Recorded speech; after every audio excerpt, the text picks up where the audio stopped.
I hit the floor before I ever reached the stage. One moment I was walking toward my master's degree, the next I was staring up at ceiling lights while voices blurred around me. The doctors called my parents. They never came. Lying in the ER still in my gown, my phone lit up with a tag from my sister, a smiling backyard photo captioned "Family Day" without the drama. I didn't respond. I couldn't. Days later, still hooked to machines, I finally unlocked my phone. And what I saw made me realize collapsing wasn't the worst part of that day. My name is Maria Bennett, and I learned early that in my family, love came with conditions I never agreed to. I grew up in a small Pennsylvania neighborhood where front porches glowed warm at night, and every holiday looked picture perfect from the outside. Inside our house, though, I always felt like I was walking around a draft that no one else seemed to notice. My mother, Linda, built her world around my younger sister, Emily. She called her delicate, sensitive someone who just needed a little extra. My father, Richard, had his own script for me. "Maria, you're the dependable one. You're stronger than most." He meant it as praise, but it felt like a job description I never applied for. Whenever something needed to be fixed, solved, or absorbed quietly, it landed at my feet. I remember tying Emily's hair for school because Mom was running late again. I remember taking the blame for a shattered vase because Emily cried faster than I could explain. Her birthdays were full productions, pink banners, cupcakes, 20 kids in the yard. Mine were quiet affairs with a small cake on a paper plate, a promise they were too tired to keep. "We'll celebrate properly next year." Next year never came. One winter when I was running a fever high enough to make the room spin, I waited on the sofa for someone to sit with me. Instead, Mom zipped Emily into her recital costume and Dad asked me to be a good sport while they rushed out the door. The house dimmed as evening settled, and I lay there listening to the heater clicking, trying not to cry, because I already knew no one would hear me. That was the rhythm of my childhood, Emily receiving softness, me receiving expectations. And somewhere in that rhythm, I learned to equate silence with strength. Leaving for college in Boston felt like stepping into air that actually moved. I worked 2 jobs, studied late nights, and built a life that belonged to me for the first time. Still, the calls from home trailed after me like a long shadow. "We're behind on the electric bill. Emily's card is maxed. Your sister needs help this month." And every time I sent what I could, sometimes what I couldn't. Because that old line, "You're strong," still lived under my skin, whispering that my needs came last. Boston also gave me people who noticed things my family never had. Jenna, the coworker who'd shove a cup of soup into my hands and tell me to stop apologizing for being tired. Mark, who frowned when I swayed during a shift change. And Dr. Lane, who didn't need more than 2 sentences from me to say, "You carry too much, far too much." But even with all that, I kept going. I kept stretching myself thinner. I kept promising I'd rest after graduation, after one more shift, after things calmed down. I didn't realize I was building toward a breaking point, not until the day my body finally chose for me. The months leading up to graduation felt like living inside a tightening vice. Every day started before sunrise and ended long after the last train rumbled past my apartment windows. I worked full-time at the hospital, picked up weekend shifts at the cafe, and squeezed my master's coursework into whatever scraps of time were left. People told me I was impressive. I didn't feel impressive. I felt like a candle burning from both ends in the middle.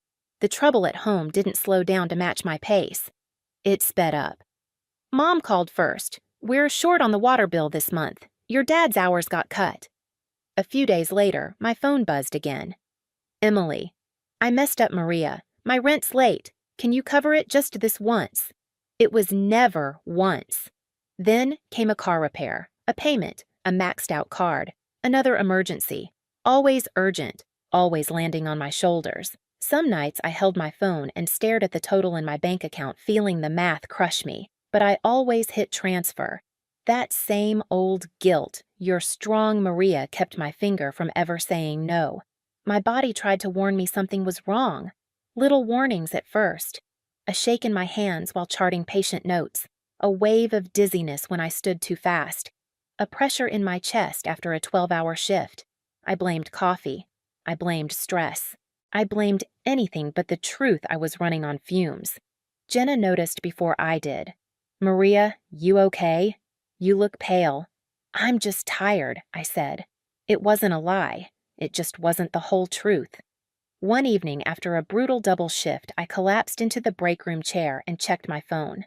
A notification flashed across the screen, a tag from Emily. I tapped it expecting a meme or something random.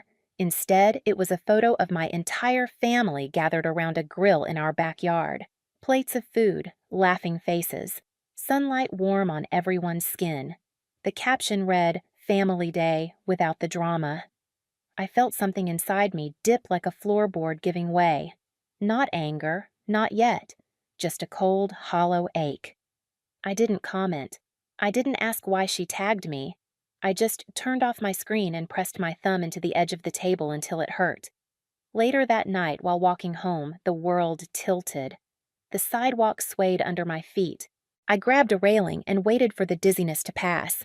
My pulse hammered in my ears. I told myself it was exhaustion. I told myself to keep going. I told myself it would be fine after graduation. But there was another sign, one that stayed with me. I was charting vitals in the ER when the room blurred. I blinked hard, but the numbers on the screen doubled, then tripled. Mark touched my arm lightly. "Maria, you need to sit down." "I'm okay," I whispered. I wasn't. I kept pushing.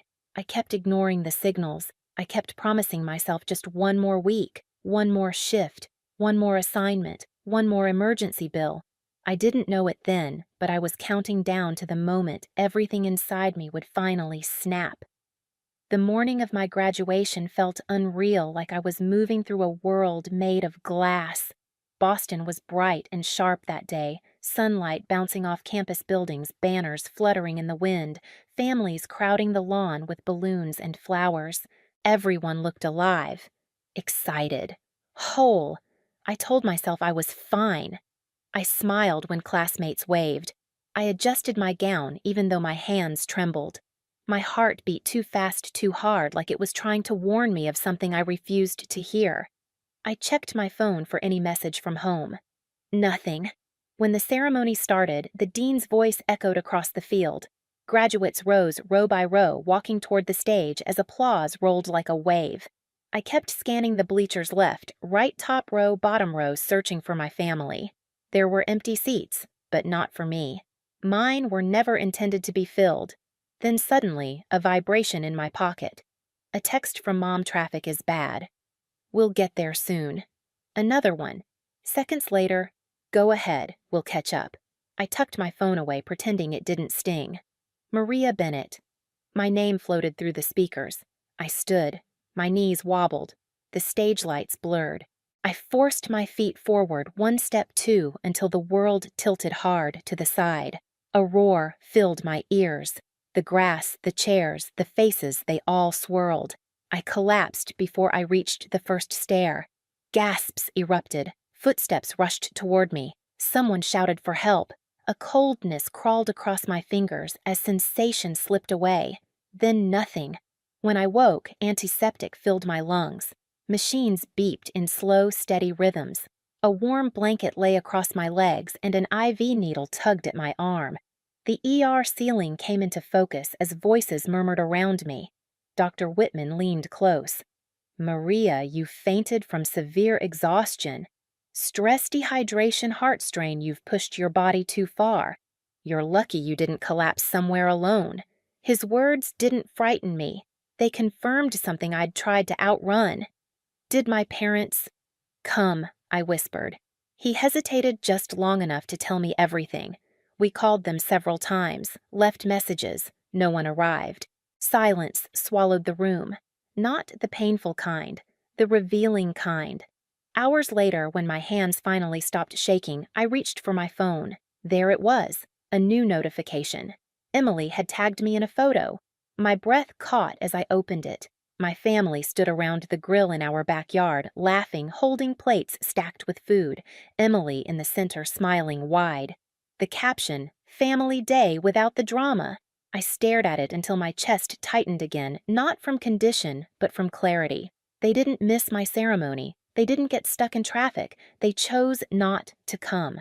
A slow, controlled exhale left my body. For the first time, it wasn't out of resignation. It was the beginning of something shifting, something cracking open, and yet, the real breaking point hadn't happened. Not yet. Not until days later when my strength was still failing and my phone lit up with 75 missed calls from home. The first thing I noticed was the vibration. Soft at first, then relentless buzzing against the metal side table like it was trying to shake the room awake. I'd only been home from the hospital for a few hours, still pale, still dizzy, still moving like someone whose body didn't fully trust her anymore. Boston's evening light filtered through my blinds, soft and gold, brushing over the stack of discharge papers beside my bed. Buzz, buzz, buzz. I ignored it until it became impossible. When I finally grabbed my phone, the screen nearly blinded me. 75 missed calls. Mom, Dad, home, Emily, over and over like a chant. My stomach knotted, not fear, not guilt, something colder. I didn't call back, not yet. Instead, I scrolled. The messages loaded in waves. Why aren't you answering? This is serious. Maria, pick up. You can't just disappear. We need you now. Emily is in trouble. I exhaled slowly. Of course it was about Emily. It was always about Emily. But when I reached the earlier messages, the truth twisted sharper. They hadn't tried contacting me during the collapse, or the ER stay, or the silence afterward. No, they only cared once their problem reached my doorstep. I scrolled further. A photo from Dad, a screenshot of a bank notice, another blurry papers, bills, payments, a loan, a large one. My eyes froze. My name was on it, my signature, except it wasn't, not the way I signed, not the curves I controlled. A scan, an old one, the one I used years ago on a rental form back home. They'd copied it. I felt my breath catch, but instead of panic, something startlingly steady rose in me. They forged my name. And now, the bank wanted my confirmation. Without it, the loan would fall back on them, their property, their accounts, their mess. And they knew that. That's why they were calling. I wasn't their daughter in that moment. I was leverage. I didn't respond. Not yet. Instead, I texted one person. Can you come over? I need you. 20 minutes later, Jenna walked into my apartment with takeout soup and the kind of presence that steadied a collapsing world. Her eyes scanned my face, my posture, my shaking hands. What happened? I handed her my phone. She read in silence. Her jaw tightened. Maria, this is serious. They can't do this to you. This is fraud. The word hit me like a bell, clear, undeniable. Fraud. The thing I'd been too conditioned to name. Jenna sat on the edge of my bed. We're not letting them trap you again. Not this time. She helped me open my laptop. We pulled up the messages, the papers, the timelines, and for the first time in my life, I didn't defend my family, or excuse them, or rationalize. For the first time, I let the truth stand. They used me, I whispered. They always have, Jenna replied softly. Later that night, still weak, still aching, I joined a video call with a financial attorney she recommended. I held my phone with both hands so it wouldn't shake.